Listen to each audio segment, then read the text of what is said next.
Porteira aberta, seja bem-vinda, bem-vindo ao podcast do Patrone, espaço para falar do agro com quem entende. Ele nasceu em Itaúsu, no interior de Goiás. Filho de um operador de guindaste, viu o pai ajudar a construir Brasília. De origem humilde, aprendeu cedo o valor do trabalho. Descobriu ainda menino que quase tudo vinha da terra e transformou o quintal de casa em uma espécie de laboratório improvisado, onde plantava o que a curiosidade de criança mandava: grãos, moedas, macarrão e até ovo. Anos depois, aquela curiosidade ajudaria a construir uma das maiores transformações da agricultura brasileira. O menino que tentava entender como as coisas nasciam do solo se tornaria um dos nomes mais respeitados da sojicultura nacional. Biólogo, pesquisador, professor e uma das mentes por trás da tropicalização da soja no Cerrado brasileiro, Sérgio Abud está há mais de 4 décadas ajudando o país a desenvolver cultivares, enfrentar ameaças fitossanitárias e transformar produtividade em potência agrícola. Hoje, como vice-presidente do SESB, o Comitê Estratégico Soja Brasil, ele segue cruzando o país, levando uma reflexão que faz cada vez mais sentido dentro da porteira. A soja brasileira já tem genética, já tem tecnologia, já tem informação. Então, por que tantas lavouras ainda produzem abaixo do próprio potencial? Foi observando essa diferença entre potencial e realidade que ele passou a provocar produtores de todo o país com uma pergunta simples e, ao mesmo tempo, desconfortável: onde estamos perdendo produtividade? Um questionamento que obriga o agro a olhar para dentro da própria lavoura. Afinal, nem sempre o próximo salto de produtividade está em uma nova tecnologia. Muitas vezes, ele está nos erros silenciosos, nas decisões mal ajustadas e nos pontos do sistema onde a soja deixa de expressar tudo aquilo que poderia entregar. Sérgio Abud, que satisfação recebê-lo aqui no podcast do Patrone. Fico muito grato, muito agradecido, muito lisonjeado por você ter aceitado o convite, né? A gente se encontra vez ou outra em eventos, você sempre dividindo conhecimento aí pela tua longa trajetória no nosso agro, ajudando a contribuir, né, com esse crescimento, papel extremamente importante.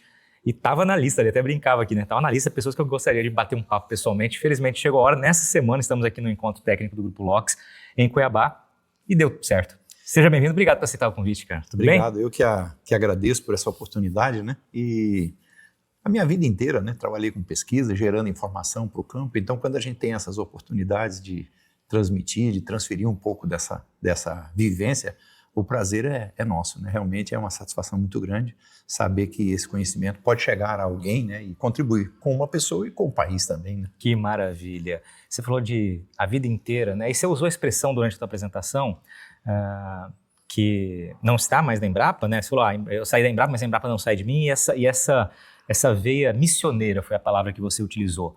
O que isso significa para você? Dividir conhecimento, que foi algo que você fez a vida inteira e continua fazendo. Qual o peso disso na tua vida? Então, parece que foi ontem, né? Mas em 79 eu comecei na Embrapa como estagiário e eu ainda estava no colégio agrícola e a gente já conseguiu, naquela época, dar uma contribuição ali para o início da soja no Cerrado. Nós não tínhamos variedade de soja no Cerrado, então eu contribuí para o desenvolvimento e o lançamento da primeira variedade de soja para o Cerrado, foi a cultivar DOCO. Depois vieram outras, né? E nesses últimos anos aí, nesses últimos 45 anos, o que a gente fez foi contribuir, né, para gerar tecnologia, para melhorar a produtividade da soja e também fazer com que a soja pudesse integrar um sistema de produção que envolvesse outros cultivos, como a cultura do milho, a cultura do feijão, do algodão, da cana-de-açúcar, né? E também da cultura do trigo. Então, todas essas culturas, junto com a cultura da soja, elas compõem uma produção de grãos, fibras e bioenergias que contribui, né, para o crescimento do agronegócio no Brasil e esse excedente exportado para o mundo. Então, cada um fazendo um pouquinho do seu trabalho e, acima de tudo, transmitindo isso de forma objetiva, prática e aplicada para o produtor, faz com que a gente consiga quebrar esses recordes de produtividade, né, que a gente vem quebrando aí ao longo dos últimos anos, apesar das dificuldades climáticas, né, dessas dificuldades de preço de commodity, de preço de insumos e todos os desafios que o produtor vem enfrentando. Então, a gente tenta dividir um pouquinho desse conhecimento e fazer com que a gente consiga estabelecer um ambiente melhor, né, no meio, que a gente chama de agrosociedade. Na verdade, esse é um termo do Tejon, que eu gosto muito, que a agrosociedade é aquele ambiente em que o agricultor está inserido. Então você observa que onde tem soja, milho, principalmente, né, tem um crescimento da cidade muito grande, cresce bastante isso aí, e ao mesmo tempo essa cidade contribui com o produtor, porque tem escola para os filhos dele, tem cursos, né, de inglês, tem balé, tem academias, tem mercado, enfim. É uma contribuição que o agro dá para a sociedade dá para o agro. Então cada um fazendo um pouquinho do seu trabalho, né, dando um pouquinho da sua contribuição, todo mundo ganha com isso. E isso nos torna verdadeiros missionários, né? Então eu aposentei da Embrapa, mas continuo ligado a uns projetos lá, principalmente na área de transferência de tecnologia e desenvolvimento territorial. Hoje estou como vice-presidente do SESB, né, que nós começamos o SESB em 2008, já estamos já completando agora 18 anos nessa safra. Um baita trabalho do SESB, inclusive. E trazendo as informações da pesquisa, que é a base, dos recordistas, que está no outro extremo, e a relação que eu tenho com produtores e consultores que traz essa informação do meio, eu acho que isso faz com que a gente tenha uma informação mais assertiva, mais aplicada e mais ligada ao dia a dia do produtor. Fazendo o que com isso? Trazendo mais produtividade, acima de tudo, mais rentabilidade, mais sustentabilidade para todo mundo e dessa forma a gente se sente feliz, né, por ser esse missionário que contribui e ganha, né? Porque quem faz o que gosta só trabalha o primeiro dia, né? O restante é só o prazer. Muito bom, gostei da definição. Daqui a pouquinho a gente vai falar sobre o SESB, vai falar sobre produtividade, que é um dos temas, inclusive, que você trouxe na apresentação de hoje, que certamente você está sempre falando, até pelo trabalho que desenvolve. A gente costuma dizer que, muitas pessoas costumam dizer que a gente tem que olhar adiante e não olhar muito para trás, mas eu acho que o passado ele é que nos traz a nossa base para que a gente o alicerce para o nosso futuro. Quando você olha para trás, o teu retrovisor, e vê a tua participação, você como um dos agentes, né, que realmente ajudaram na tropicalização da nossa agricultura, da nossa soja, e nesses 45 anos dedicados aí, que sentimento vem no teu peito, no teu coração? Vem um sentimento assim de dever cumprido, né? Porque eu acho que as pessoas não vêm para esse mundo aqui só para desfrutar das coisas boas que tem no mundo, né? Ele vem para contribuir, né? E uma das coisas boas que tem no mundo é ser útil. Tem uma frase que diz que quem não vive para servir não serve para viver. E eu sigo muito isso aí, sabe? Então, quando você gosta do que faz, quando você percebe a importância daquilo que você faz para a sociedade, né? Para o mundo, para a natureza como um todo, principalmente eu como biólogo, né? Falando para agrônomos, então a responsabilidade minha é muito grande. Isso traz um sentimento assim de alegria, de dever cumprido, muito grande, sabe? Mas ao mesmo tempo, quando a gente olha para trás, a gente vê todos os ensinamentos que a gente teve e a gente começa a encurtar os caminhos para ir para frente. Só que quem é muito jovem, que está começando agora, eles não conseguem visualizar muito bem esses desafios, né? Então, ao longo desse período, eu já tive a oportunidade de ver problemas que, se não tivesse um trabalho de forma interdisciplinar, de forma multidisciplinar, talvez nós tivéssemos tido um prejuízo muito grande na agricultura brasileira. Nós passamos por problemas com doenças, com pragas, com plantas daninhas, com dificuldade com fertilizantes, dificuldades financeiras, e a gente viu que o produtor, sempre muito otimista, né, ele passou, assim, não passou por cima, mas ele viveu tudo isso, ele conseguiu superar esses desafios, essas dificuldades. E quando a gente aprende a superar os desafios, a gente percebe que dá para resolver os problemas. Desafios a gente sempre vai ter, eu sempre digo, quando você tropeça numa pedra, aquilo te empurra para frente, né? Você aprende a equilibrar. E então esse trabalho de ajudar o produtor, de vivenciar esses desafios, isso ficou muito forte em mim.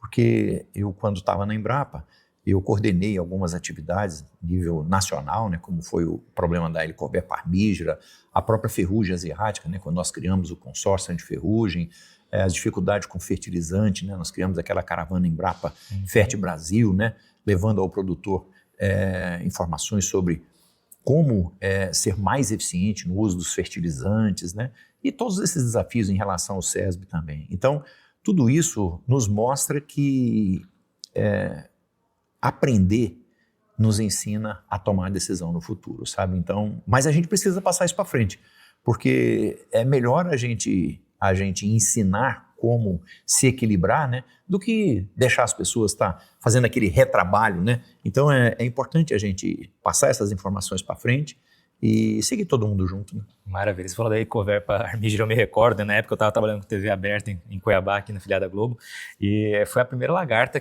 que eu me recorde, né? Eu estou há 21 anos na agricultura, com jornalismo agro, que se tornou famosa além das fazendas, né? Porque todo mundo falava em Helicoverpa armígera e foi um trabalho muito, né, importante que vocês desenvolveram, né, junto da comunidade científica de pesquisa para realmente solucionar o problema em um tempo rápido para o tamanho potencial que ele poderia ter causado, né? Que ela poderia ter causado. Agora, Sérgio, eu queria que você falasse um pouquinho da tua origem, tá? É um ponto importante aqui no nosso bate-papo, que a gente conheça a origem dos nossos participantes, dos nossos convidados aqui.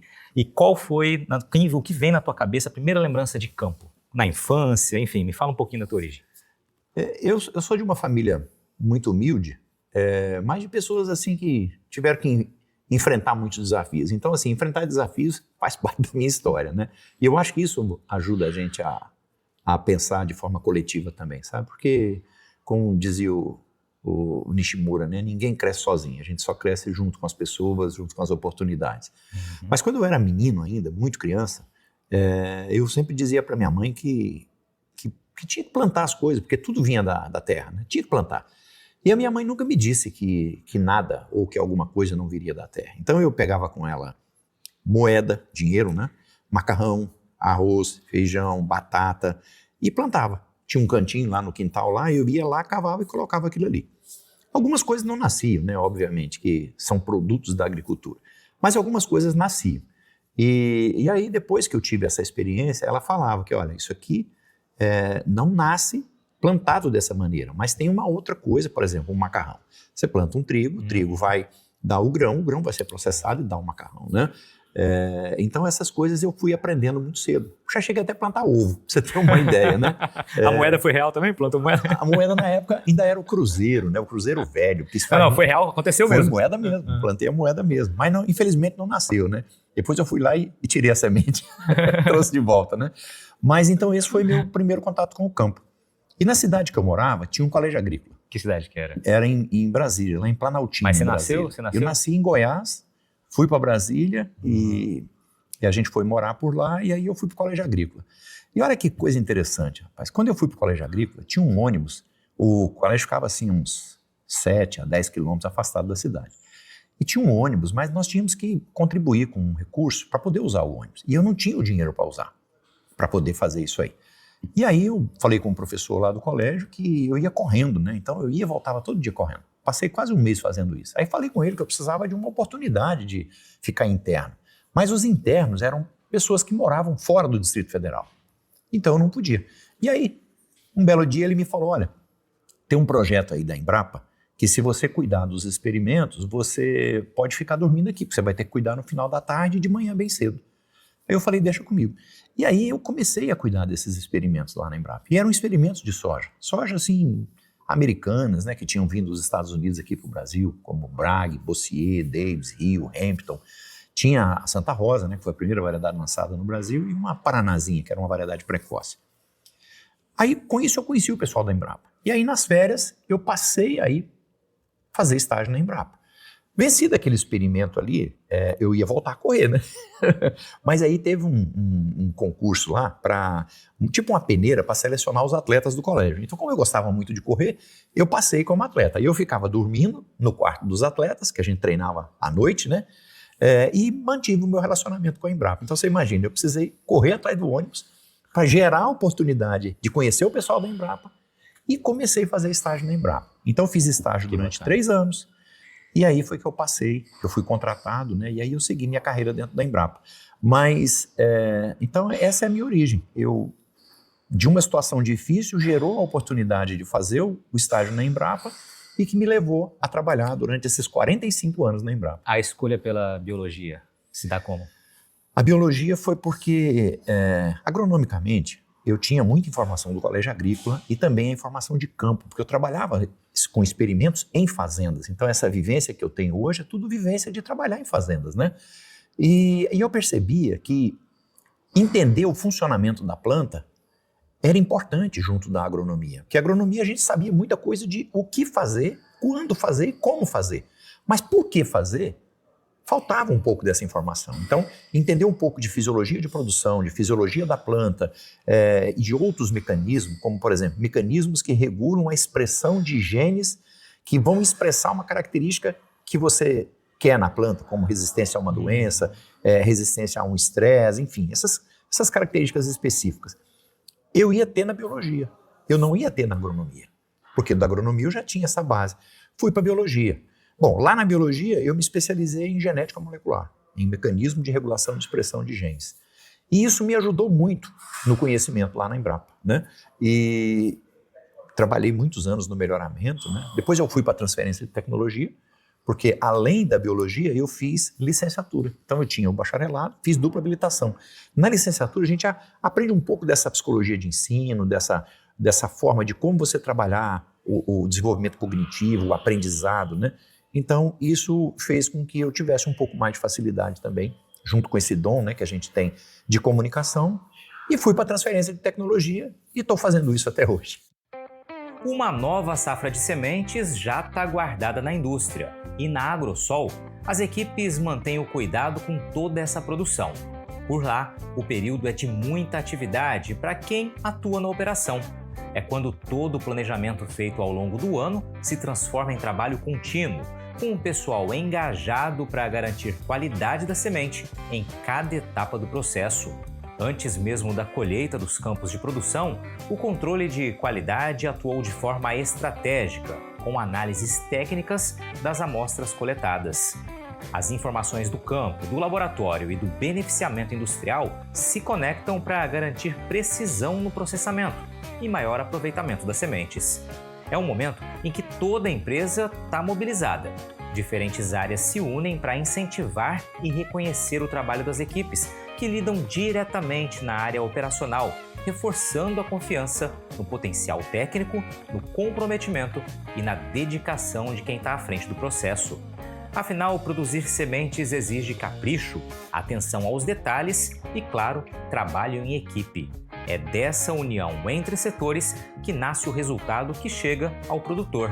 Sementes de alta qualidade, preparadas para dar início a uma próxima safra em alguns meses.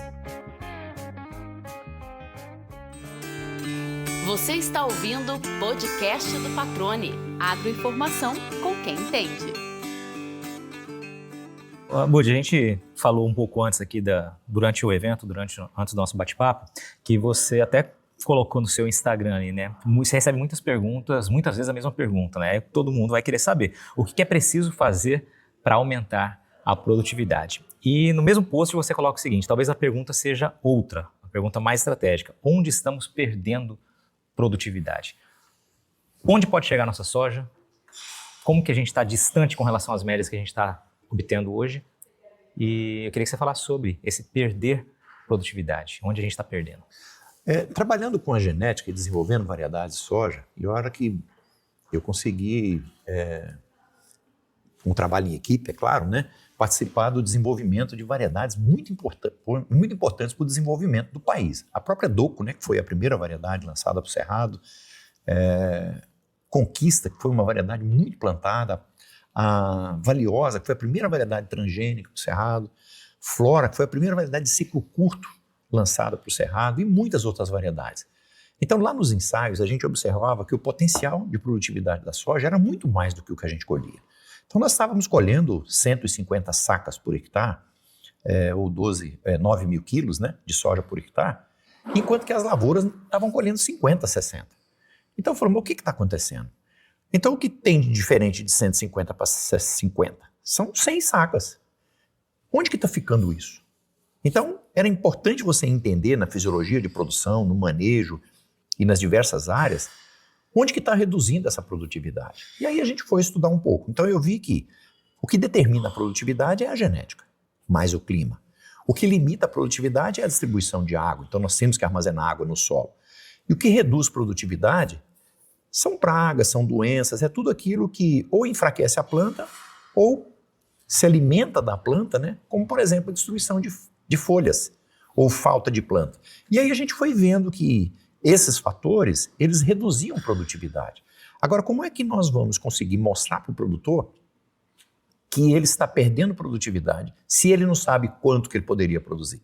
Então, a pergunta é, quanto você acha que você pode produzir? Se você falar para ele que são 70, 100 sacas, ele até pode acreditar em você. Mas se a gente tiver números, se a gente tiver ciência por trás disso, é mais fácil. Então, buscando pesquisadores importantes, né, a gente conseguiu mostrar o potencial produtivo da cultura da soja no Brasil. Existe uma fórmula da FAO que foi transformada num algoritmo, né, que você substitui alguns parâmetros ali, um modelo, você substitui alguns parâmetros e você vê o quanto você pode produzir. O que você pode produzir menos o que você produz é um gap de produção. Onde que fica isso? Está na escolha da variedade? Está na qualidade do plantio? Está no manejo de doença de solo, no manejo de doença de parte aérea? Está no estresse? Então a gente foi estudando isso aí.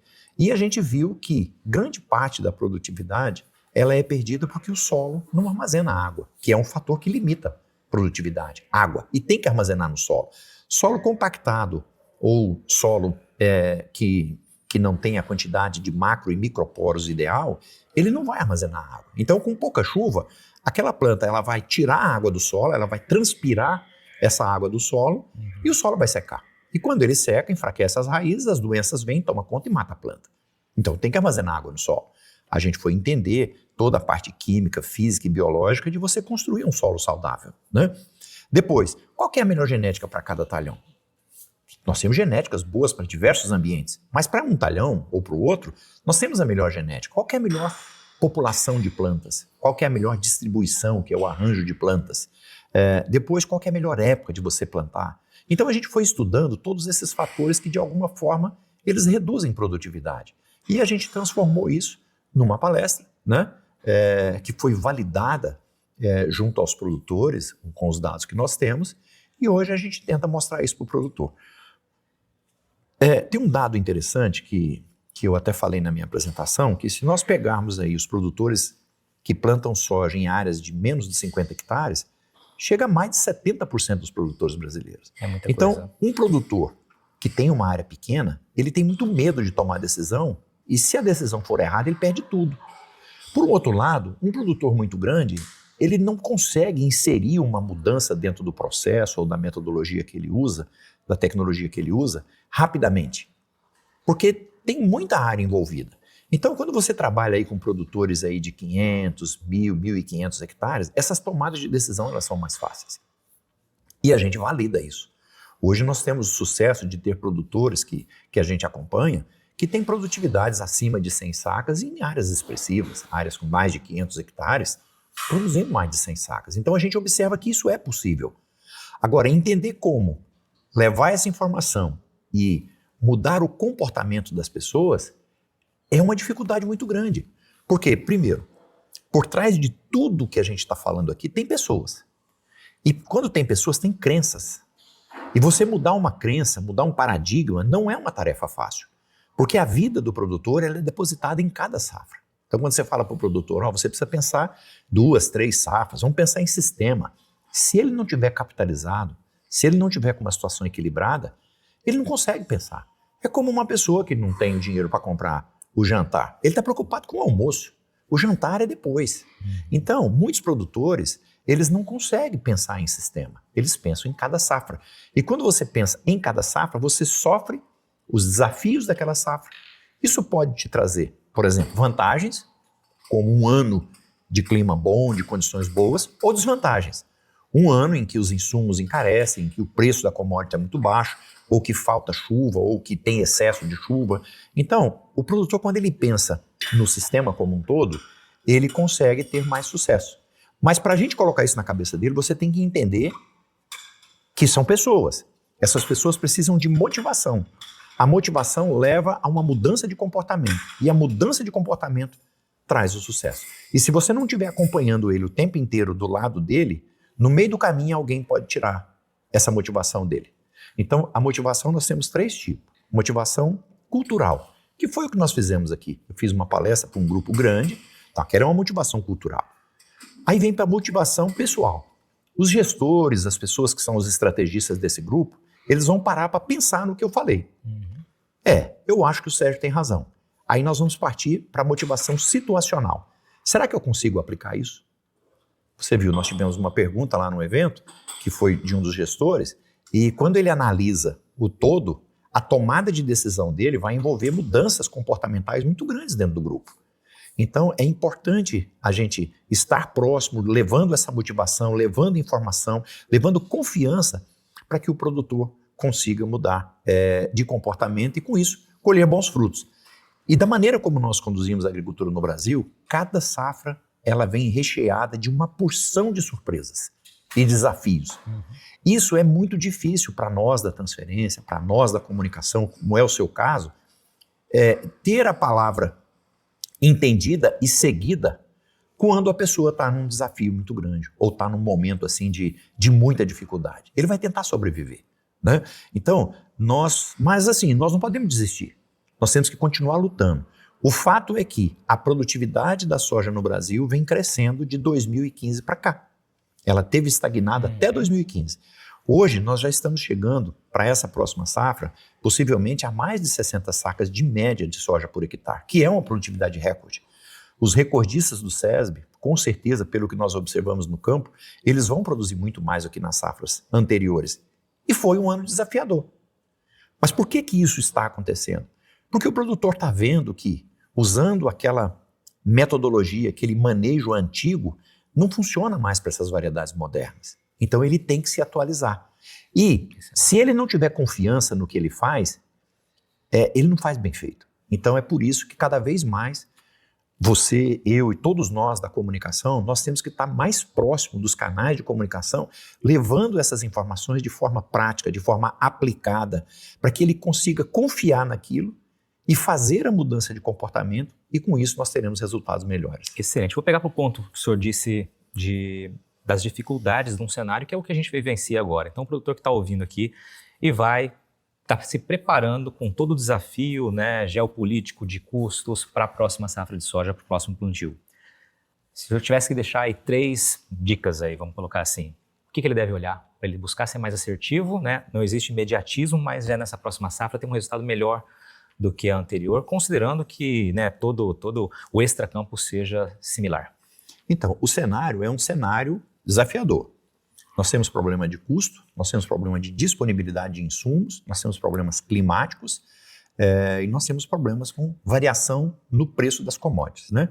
Primeira coisa que o produtor tem que fazer é conhecer melhor o ambiente de produção dele. Então, se ele tem um ambiente em que ele percebe que ali ele está tendo prejuízo, e nós temos isso em todas as fazendas, talhões que produzem muito, talhões que produzem mais ou menos e talhões que até chegam a dar prejuízo. Então ele vai tirar o lucro de um talhão que produz muito para pagar o prejuízo daquele que produz pouco. Na média ele está bem, mas ele está muito bem num talhão e possivelmente não esteja muito bem num outro. Então aquele talhão que ele não está bem, em vez de ele gastar o dinheiro para ter prejuízo, gaste esse dinheiro para fazer um investimento, para que na próxima safra ele tenha benefícios. Ou, em último caso, pegue aquele recurso e coloca com melhor tecnologia nas áreas em que ele vai ter lucro. Dessa forma, por exemplo, um produtor que planta 600 hectares, se ele tiver 1 hectare produzindo 90 sacas, 1 hectare produzindo 40 sacas, 200 hectares produzindo 90 sacas, 200 hectares produzindo 40 sacas, e com um custo de produção, vamos colocar no meio aqui, 50 sacas, então o de 40 está dando 10 sacas de prejuízo. O de 50 está empatando, né? Então, ele vai ter que pegar parte desse lucro, melhorar o de 40, ou pegar parte desse lucro e investir no de 50 para que ele tenha mais lucro. Compreendeu? Então, ele não deve tirar, por exemplo, fertilizante, economizar em fertilizante. Ele tem que usar esse fertilizante nas áreas boas, na medida certa, sem otimizar o uso. Otimizar o uso, ser eficiente com o uso dos insumos. Agora, não vá diluir isso em toda a área, não vá diminuir, porque se uma área ele já tinha prejuízo, ele vai ter mais ainda. Então ele tem que otimizar o uso dos recursos que ele tem, investindo mais nas áreas que ele sabe que ele vai ter lucro, para ele poder passar essa safra. Então esse é um ponto.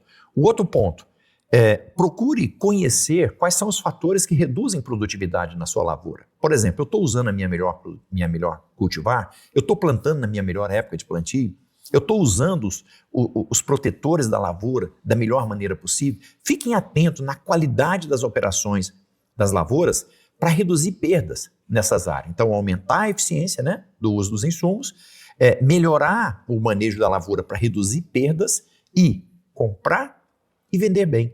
Porque o produtor que não sabe quanto que custa 1 hectare ou que não sabe quanto que custa uma saca de soja, qualquer preço pode ser muito bom ou muito ruim.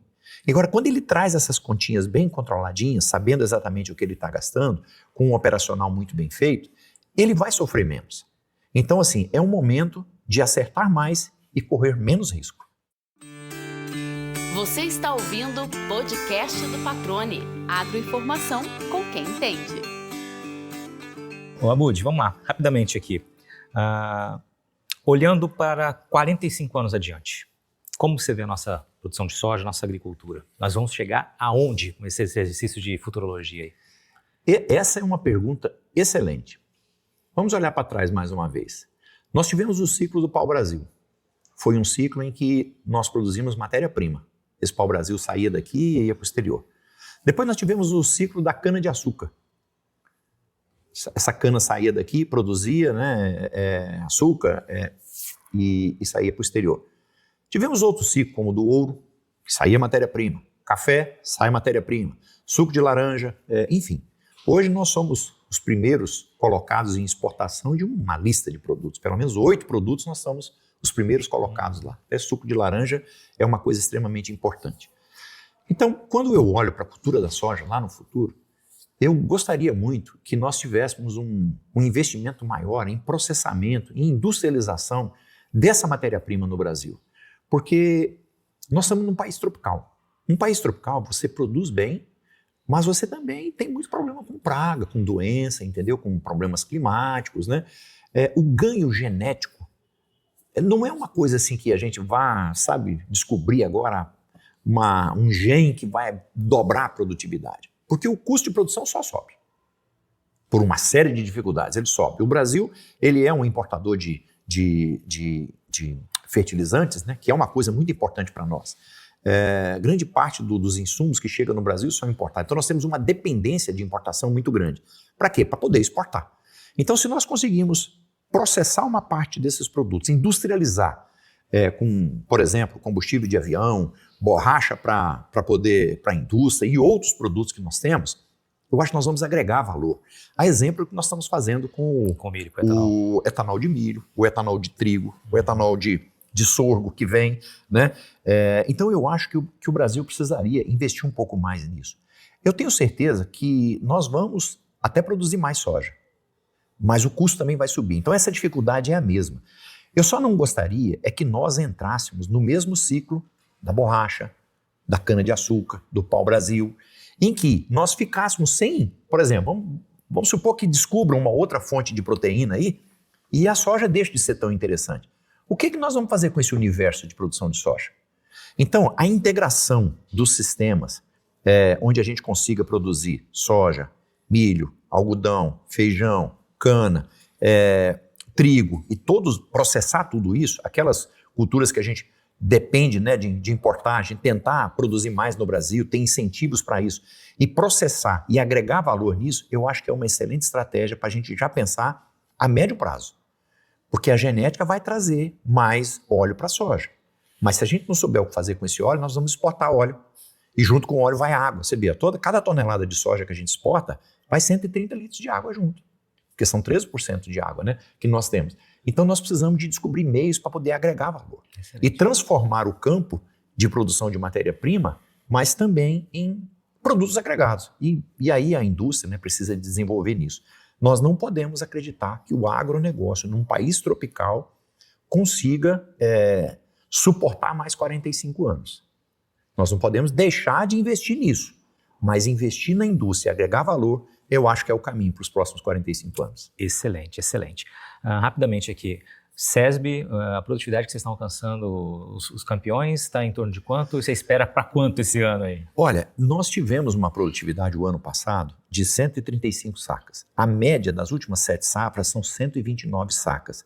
Mas pelo que eu andei no campo no Brasil todo, eu acho que nós vamos ter uma produtividade recorde esse ano.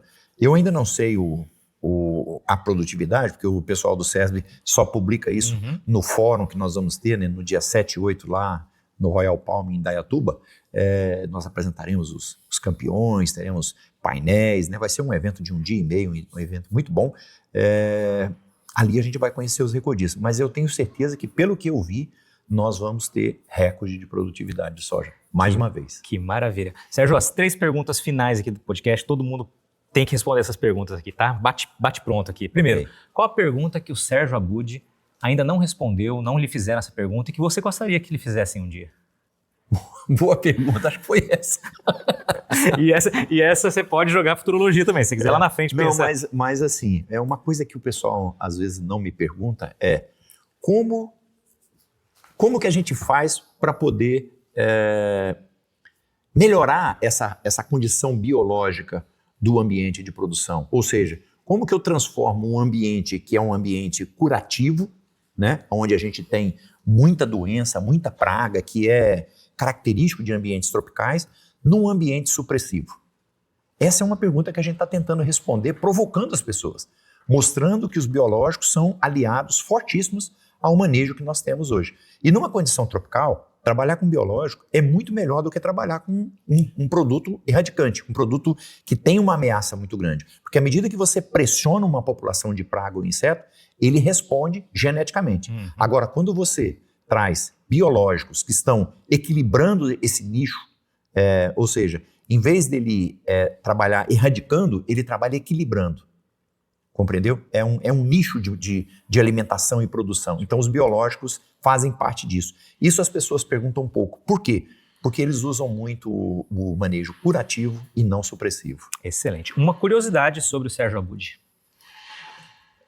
Uma curiosidade. O pessoal sempre... Eu era baterista de banda de rock, lá em Brasília, no início do rock, lá em 78, 79, até 82, eu era baterista de banda de rock. E às vezes o pessoal pergunta, né, fala assim, mas que tipo de música que você gosta, né? Eu sou extremamente eclético, porque eu tocava em bandinha de escola. E estudei teoria musical. E ali nós criamos uma banda, porque era uma tendência daquele momento em Brasília, né, do nascimento do rock em Brasília. Então essa é uma curiosidade. As pessoas até me perguntam, você lembra do pessoal do Legião Urbana, Capital Inicial? Aí eu falo, eu lembro sim. Aí eu sempre pergunto, né, você sabe por que Capital Inicial tem esse nome? Você sabe por quê, não? Não, tem alguma coisa a ver com Brasília, evidentemente. Pois né? Não tem. Não tem? É porque assim, para você fazer o lançamento da banda, do grupo, você precisava de um capital inicial. E o grupo das bandas que tinham ali, eles ajudaram a dar esse capital inicial, e o grupo, com esse capital inicial, alavancou e é um sucesso até hoje, né? E a gente teve a oportunidade de ver ali. Isso é curioso, né? Curioso, e você trouxe uma outra no bate-papo, que era o fato da corrida, né? Eu também compartilho da corrida, acabei de dizer que vim de uma maratona recentemente, e fui músico também, tocava guitarra em banda de pop rock também, em Mato Grosso do Sul. Para fechar aqui, pessoal que quiser te achar nas redes sociais, sei que você está no LinkedIn, no Instagram, qual que é o caminho aí, pessoal, te encontrar aí? Então, o meu Instagram, né, é abud_Sérgio. Eu sempre faço publicações mais assim técnicas, né, ou de curiosidade, ou de coisas interessantes. No LinkedIn também, Sérgio Abud, né? O pessoal tem ali acesso às publicações. Eu sempre gosto de trazer informações técnicas, curiosidades, coisas assim que possam agregar, né? Essas coisas de pessoal mesmo, eu acho que não agrega muito. Tem que agregar com coisas que você pode ajudar, motivar, né? Então eu uso isso aí. E eu estou sempre à disposição, sempre que o pessoal tiver perguntas, ideias, né? E eu que sou da transferência, eu tenho o privilégio de rodar e conhecer muita gente nesse Brasil. Então, quando me faz uma pergunta que eu não sei, aí eu vou procurando aqui no meu HD, né, mental, quem pode responder essa pergunta? Aí eu ganho, porque eu retomo a minha comunicação com a pessoa, tenho uma resposta, aprendo e consigo ajudar as pessoas. Então é por isso que eu acho que a comunicação e o network é muito importante. Sérgio Abud, cara, obrigado pela participação aqui, passou voando. esse bate-papo. Gostei, né? Claro, de toda a informação que você trouxe, das curiosidades aí, que sempre são legais para a gente conhecer um pouco mais, né? Mas quero te parabenizar, cara, pessoalmente, por toda a tua trajetória. Eu sempre gosto quando a gente traz aqui, eu tenho a oportunidade de trazer pessoas para o podcast que especialmente participaram da história da Embrapa, que revolucionou a nossa agricultura e fez o que fez, né? E continua fazendo. É sempre uma honra muito grande e eu gosto muito de parabenizá-las pessoalmente. Obrigado por estar aqui conosco, dividir conhecimento, né? Iluminar ainda mais os olhares, né, das pessoas que estão no campo e que estão enfrentando esse momento delicado agora, mas certamente vamos sobreviver melhor ainda do que a gente está enfrentando, que a gente entrou nessa crise. E é muito bacana poder contar com pessoas como você que tem esse prazer em dividir conhecimento, em buscar sempre fazer com que as histórias sejam ainda melhores. Parabéns pela trajetória, obrigado. A vida é como uma corrida de revezamento, né? Cada um tem que fazer um pouquinho para a gente poder vencer. E fazendo cada um a sua parte da melhor maneira possível, é a única certeza que a gente pode ter que a gente vai ganhar a corrida. Obrigado. E aí, gostou do bate-papo?